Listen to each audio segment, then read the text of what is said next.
Hi, it's Jason, Jason's Jungle. Now, I've got a question for you. Well, hoping for suggestions.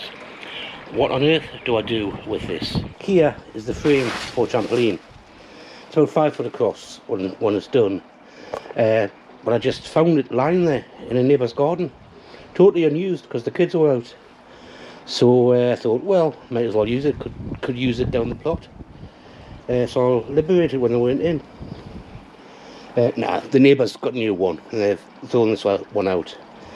And there's queues for the tips for ages. So rather than waste it, I figured I could use it for something.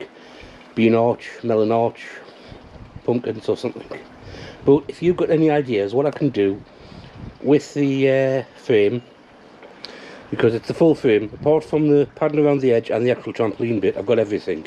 The springs, the D's, the circle, the feet, the arms that go up, even got the netting there and the hoop that goes around the top.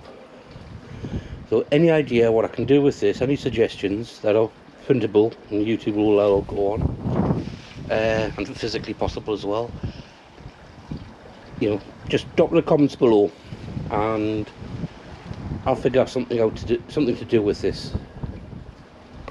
Okay, so I'll see you later.